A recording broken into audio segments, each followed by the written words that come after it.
फिर यहाँ देखो तैयारी होने लग गई भात पहनाने की। तो हमारे यहाँ उसी दिन भात पहनाया जाता है जिस दिन शादी होती है। तो सबसे पहले जो भात पहनाएंगे ना वो दुल्हन को ही पहनाए जाएंगे। तो अभी उनके मामा जो है इस समय भात पहना रहे हैं, फिर उसके बाद सबको भात पहनाएंगे जो भी घर में लोग हैं। तो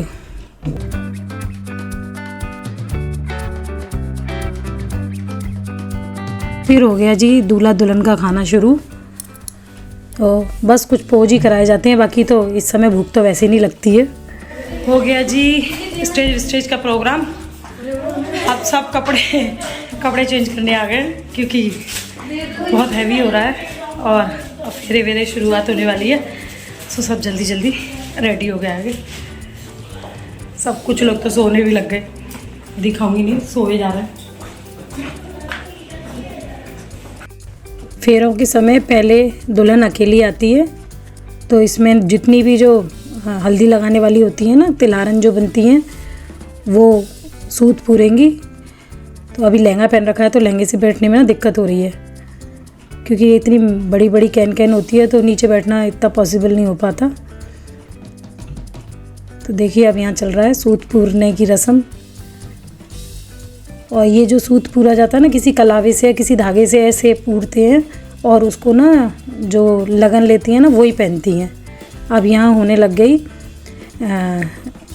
कान छेदन की रस्म। जो मामा होते हैं ना वो कान छेदते हैं। तो ऐसे पता नहीं क्या माँ की लट और लड़की की जो लड़की दुल्हन होती है उसकी लट मिला के जोड़ के पता नहीं क्या करते हैं।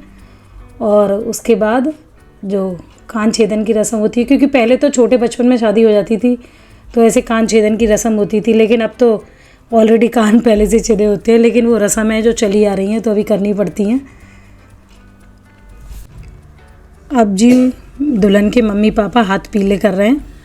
तो मेन कन्यादान यही होता है, लड़की के हाथ पीले करके और लड़के के हाथ में थमा देते हैं। सबसे बड़ा दान कहते हैं ना कन्यादान ही होता है। तो अभी वही चल रहा है।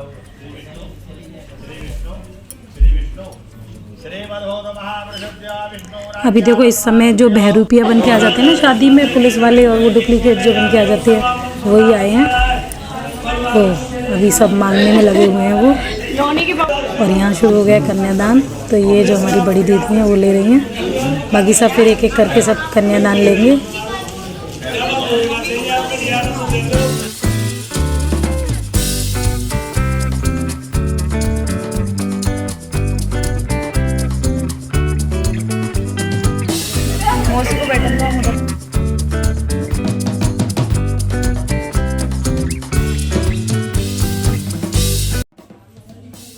अब तैयारी शुरू हो गई फेरों की। तो जो दूल्हे के जीजा होते हैं, बहन होती तो बहन बांधती, बहन चली गई थी तो जीजा जो है अभी गांठ बांध रहे हैं। और हवन होगा, हवन के बाद शुरू हो जाएंगे फेरे।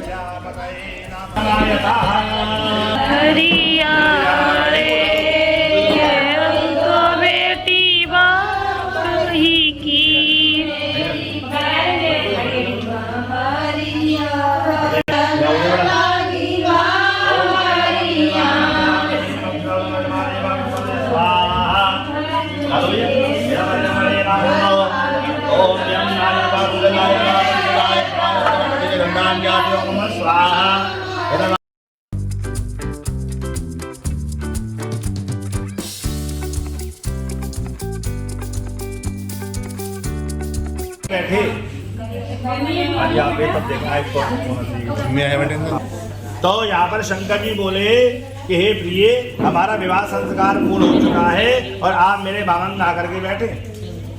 तो पार्वती जी बोली अभी हमारा विवाह संस्कार पूर्ण नहीं हुआ। शंकर जी बोले क्यों विवाह संस्कार पूर्ण क्यों नहीं हुआ? तो यहाँ पर पार्वती जी बोली और यहाँ पर निक्की जी बोली कि मंडप मधुपर्कश्च लाजा होम परिक्रमा यावत नावा मांगे तावत कन्या कुमारी का। यह मंडप लगाने से घर की शोभा बढ़ी और मेरे पिताजी ने आपको जो दही खिलाया था, मधु पर खिलाया था, उससे देह की शुद्धि हुई और हमने जो हवन किया उससे देवता प्रसन्न हुए और हमने जो अग्नि की प्रदक्षिणा करी उससे अग्नि देवता प्रसन्न हुए, लेकिन विवाह संस्कार पूर्ण नहीं हुआ। शंकर जी बोले अच्छा तो विवाह संस्कार पूर्ण कब होगा? कब आप मेरे वामंग आकर के बैठेंगी? अभी दाहिने अंग में बैठी है, पत्नी का स्थान का होता है वामंग में, है ना? अभी कहाँ बैठी है आपके लिए? दाहिने अंग की तरफ बैठी है, लेफ्ट हैंड साइड। तो पार्वती जी बोली स्वामी आज यदि आप मुझे 7 वचन दें तो मैं आपके वामंग आकर के बैठ जाऊंगी। ऐसे निक्की जी भी कह रही कि यदि आप मुझे 7 वचन दोगे तभी मैं वामंग आकर के बैठूं। तब ये 7 वचन मांग रही है, दोगे आप? सोच समझ कर दिए बेटा। बोले अभी आप बोले नहीं कौन से वचन क्या है, तो आपको सुन के देने चाहिए बिना सुने देने चाहिए? इसका मतलब इन्हें रामायण और क्या देखिए, नहीं सुन के देने चाहिए। तो सुन के देने चाहिए। कौन दे दी थे मालूम है? बिना सुने। कोई भी घर में यज्ञ करेंगे, अनुष्ठान करेंगे, भागवत करेंगे, कथा करेंगे, कुछ भी करें, आप कोई मांगलिक कार्य घर में करें तो हमेशा इनको साथ में लेके करना होगा।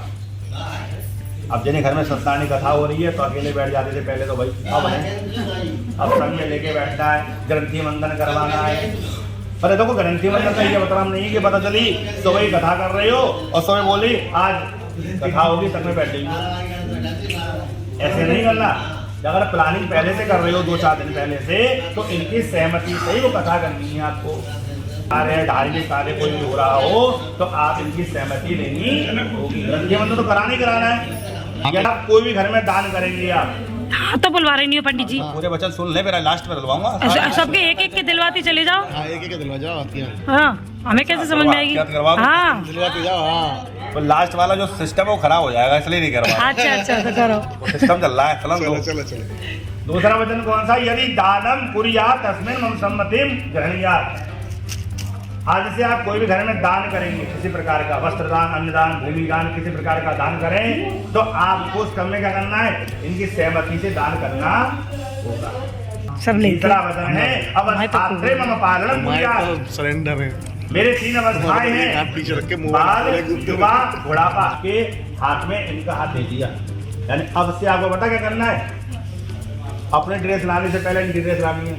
ओफो पंडित जी तो बहुत फायदे वाले हैं। सोच समझ के देना, अग्नि साक्षी है तेरे।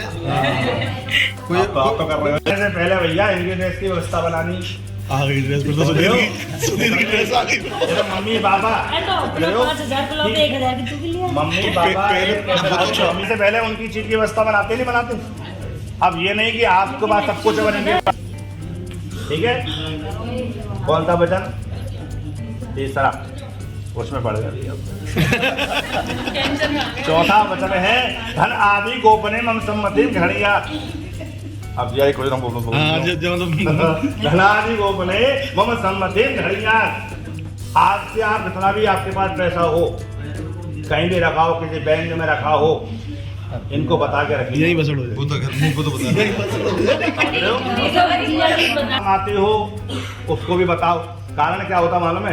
अपन जितना कमाते उसी हिसाब से अपन खर्च भी करते हैं। सही तो बात। अगर मान लीजिए इनको खर्चा ही नहीं मालूम, आप कितना कमाते उसी दायरे में तो चलेंगे ये। अब उससे क्या हो जाता है कि हम उसी सर्कल में घूमते कि हमें लगता है तरह खर्चा में करना है, किसी को होड़ तो नहीं करेंगे। फिर हम ज्यादा खर्च कर दिया तो कर्जा हो जाता है। गाय बैल बकरी इत्यादि खरीदते थे, क्यों? ये तो गाय बैल खरीदते थे गाय के लिए, बहाने के सुख के लिए। तो ये एक जगह से दूसरी जगह जाते थे तो बड़े बहाने के लिए लेते थे। पर आजकल क्या ले रहे हैं अपन? गाड़ी। 4 व्हीलर तो खड़ी है बात, है ना? तो 4 व्हीलर ले रहे हो, 2 व्हीलर कभी लेनी हो, दोनों सलाते लेना। हाँ ये तो भाई ठीक है। आप कोई कलर पसंद आ रहा है, वो दूसरा कलर पसंद आ रहा है, आप लिया, मैं लाकर चालू, ये कौन लिया, ये कलर पसंद ना है, तो दोनों सलाते आप बाहर ले और संग में उसमें बैठ के भी जाएं। हाँ ये ठीक का सुख लेना बहुत जरूरी है। ये तो ठीक है। टैक्स कब लगेगा इसमें? कौन सा वचन? और 6वां वचन है देशांतरेवा सोपरांतरेवा पृष्ठवा विदध्या व्यवहार कार्यम। आप किसी कारण से बाहर जा रहे हो फंसा दिया। और आने में विलम्ब हो रहा है, देरी हो रही है, बीवी को बताओ तो आप क्या करेंगे? बीवी हत्या कर दी। फोन पे पहले फोन की सुविधा नहीं थी, तो फोन की सुविधा भी है। ऐसा मत करें स्विच ऑफ करके बैठ जाओ, मिलाती रहे। अब तो वीडियो को ले जावे वीडियो को ले जावे क्या कर रहे हैं आजकल? धर्मशाला में अगर आप बाहर में बैठे। सूचना देनी क्यों कि भैया चिंता चिता के समान होती है। चिंता जब लग जाती है ना तो कोई भी चीज अच्छी ना लगे। तो इसलिए आपको क्या करना होगा, अगर आपको देरी हो रही है तो आप इसको अवश्य फोन पे बता दें। कौन सा वचन है जी? छठवां और सातवां है सखी सुगन हास्यम गढ़ुवाक्यम न कुड़िया। अगर मैं बीच कन्यों के बीच में बैठी हूँ, अभी सब बैठी नहीं है आजकल के, अब ये भी तो दांत निकाल लेंगे, सब औरतें निकाल नहीं तो है कर रही हैं। और आप अब ये कभी ये भी ऐसी बैठी हो और आपको किसी बात पे क्रोध आ रहा हो तो किसी के सामने मेरे ऊपर क्रोध नहीं करेंगे, कटु वचन नहीं कहेंगे, है ना। आदि झुगड़ाते ओए उठ कैसे बैठी है, हाथ फाड़ रही है, ये सब नहीं, कटु वचन नहीं। अगर मुझसे कोई अपराध हुआ है तो एकांत में जाके समझाना, लेकिन किसी के सामने अच्छा कितनी बार समझाएंगे तो बार करती जा रही हो, वही करती हो। पंडित जी तो कहेगा अगला समझे, इज्जत करते हैं, डरते हैं। स्वीकार है, इज्जत बोलते हैं। स्वीकार बता दी, स्वीकार है। कौन सा वाला लास्ट में? आपने तो वचन दे दिए पर शंकर जी ने वचनों को नहीं माना और उन्होंने गमछा छोड़ा और स्थान से चल दिए। तो पार्वती जी पैरों में पड़ गई कि स्वामी मैंने ऐसा आपसे क्या मांग लिया जो आप जो है स्थान छोड़ के चल दिए। तो शंकर जी बोले सुनो एक बात सुनो, अगर विवाह तुम्हारा हुआ तो मेरा नहीं हुआ क्या? विवाह तो मेरा भी हुआ है। अब थोड़ी शर्त बदलेगी इसमें। तो क्या कि आपने कहा कि 7 वचन दोगे तो मैं बाबंग आऊंगी। अब मेरा भी सुन लो वचन कि मैं अब तुमसे 14 वचन लूंगा और तभी बाबंग दूंगा। कितने वचन मांगे आपने मालूम है? 14 वचन। खुश होगा भैया। 14 वचन। तो यहाँ पर पार्वती जी पैरों में पड़ गई, स्वामी मैं आपके 14 वचन का पालन नहीं कर पाऊंगी, मैं तो अबला नारी हूँ। तो बस मैंने आपसे जितने वचन मांगे उसके आधे मुंह से मांगे। तो कितने वचन मांगे इन्होंने? 7। तो आप कितने वचन मांगे रहे थे? 3.5। 3.5 तो होंगे ना, 4 होंगे। कौन कौन से सुनिए आप जरा। उद्याने मद्यपाने पिता गृहे गमने निचा आज्ञा भंगो न कर्तव्यम भरभाग के। रात्रि का इस समय रात्रि हो रही है, अर्धरात्रि 2 बज रहे हैं, 3 बज रहे हैं। अब जैसे थोड़ी गर्मी लगी कुछ नहीं बाहर निकल जाए, जोर जोर से चिल्ला रही है वहाँ सदन में आए, सदन में आ रहे हो, ससुराल है, समझ रहे हो। तो ससुराल में थोड़ा सा हमें संयम रखना होता है। बार बार गेट से बाहर जा रही हैं, अपनी जोर जोर से आवाज लगा रही हैं, माँ तो लगा दिया तो वहाँ नहीं चलेगा। तो आपको क्या करना है, इसका बड़ा विशेष ध्यान रखना है। रात्रि हो रही है, आपको बाहर नहीं जाना है। अगर जाना है तो इनके संग जाना, लेकिन आप अकेले बाहर नहीं जाए। अब निक्की जी ने क्या बोला, सुनो स्वामी मान लीजिए आप घर पे नहीं हो और घर में पुलिस में भी, तो उस समय क्या कह रहे हैं, विपत्ति काले मर्यादा नास्ति। उस समय पर ये वाला नियम लागू नहीं, पर और समय पर ये वाला नियम लागू होगा। तो आपको बाहर नहीं जाना है, आपकी आवाज बाहर नहीं जानी चाहिए। कौन सा वचन है जिनका? पहला सोच में ध्यान से एकदम। मद्य पाने जो मद पी के बैठे होते हैं, अगर मद का मतलब ये नहीं शराब पी लिया मद हो गया। मद का मतलब है अपने पैसे को कोई अहंकार करता है, पैसा है, कोई अपने रूप का खाता है मैं बहुत बड़ा मैं तो रूपवान हूँ, कोई अपने बल का कहता है मैं तो भाई बहुत बलवान हूँ। तो ऐसे जो लोग होते हैं, स्त्री या पुरुष कोई भी हो, तो उनके सामने आपको नहीं जाना भाई। आप उनके सामने जाओगे आपकी बेइज्जती करेंगे वो। आपने एक शब्द का वो 10 शब्द कहेंगे आप। सही है। तो ये क्या कह रहे हैं, ऐसे लोगों के सामने आपको नहीं जाना है। आपने देखा जरा भी होता है वो ज्यादा उठपटांग बोलता है, तो सामने कोई नहीं, साइड को निकल जाते हैं ना।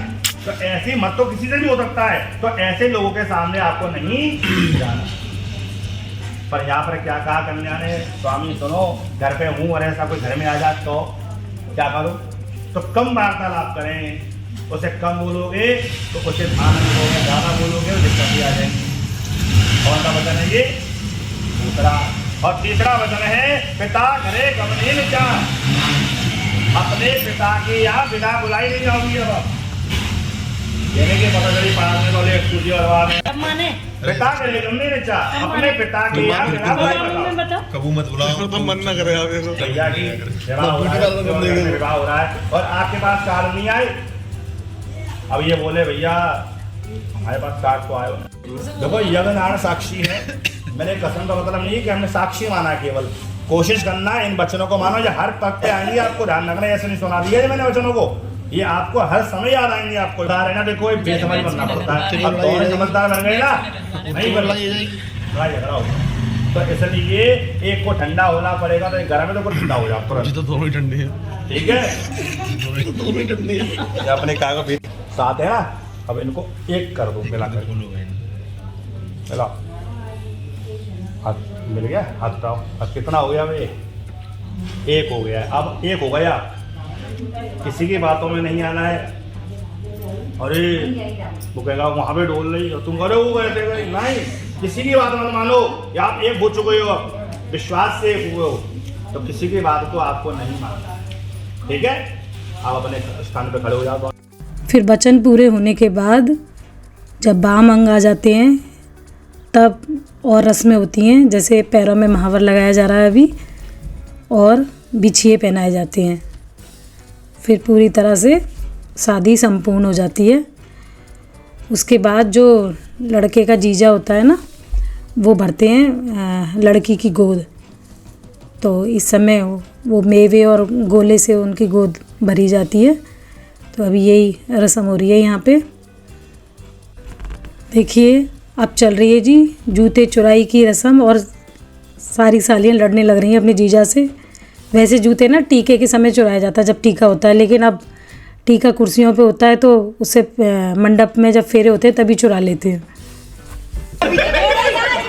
मैंने देना नहीं।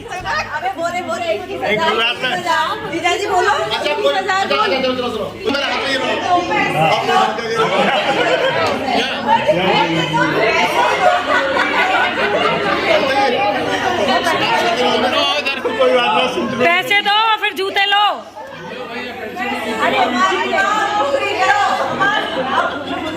आंदोलन पकड़े भाई, किसान आंदोलन।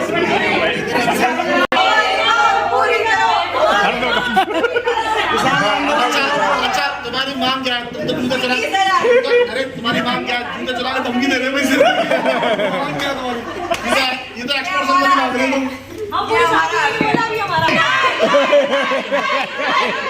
अरे लड़की खड़ी है हमारी। ये चाय का प्यार नहीं कर लेते। अरे अब इनके ऐसे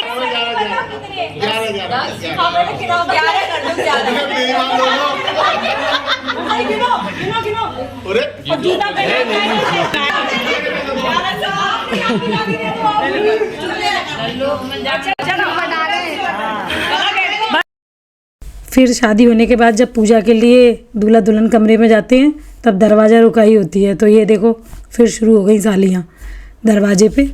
तो अब उसकी लड़ाई शुरू है। नहीं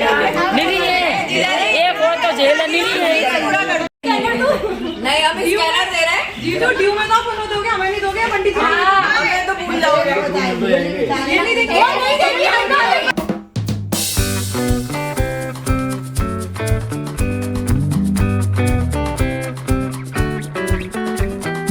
फिर देखिए सुबह एक और मांगने वाले आ गए। ये ऐसी बहरूपिया बन के आते हैं, तो ये भी ऐसे ऐसे डायलॉग बोल रहे हैं, जरा इनको सुनो। दूल्हा कौन सा है इनमें से ये बता दो पहले। कोई झगड़े नहीं है सर, शरीफों को पकड़ लेता हूँ और बदमाशों को छोड़। राजा दशरथ का महकमा है आपका। वो 80 बोरी घी की भिजवाई थी, 25 बोरी आटे की भिजवाई थी। आपने कोई सिक्योरिटी का हिसाब नहीं किया, ना आटे का हिसाब है ना कोई घाटे का हिसाब। वो 2.5 क्विंटल नमक पूरी आप पहुँचा, वो शादी के लिए पहुँची। ये नजर नहीं होती तो नजारे नहीं होते, और आप लोग नहीं होते तो हम लोगों की गुजारे नहीं। इन्हीं वक्तों की याद होती, या तो जन्म होता उस दिन की दुआएं मनाता हूँ, या सोने की शील। अब होने लगी टीके की रस्म। तो विदाई से पहले टीका होता है, और जो दूल्हा अपने रात के जो सेरा और जो शेरवानी पहने होते हैं उनको चेंज करके दूसरे कपड़े पहन के आते हैं। तो सबसे पहले माँ करती है टीका, उसके बाद सारे लोग टीका करेंगे, और उसके बाद फिर शुरू हो जाएगी विदाई।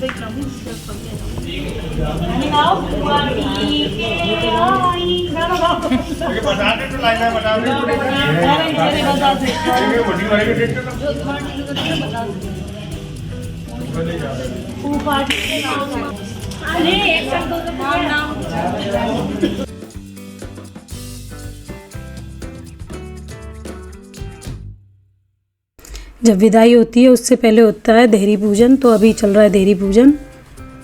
और उसके बाद जो घड़ी किसी को अच्छी नहीं लगती वही समय आ जाएगा विदाई का।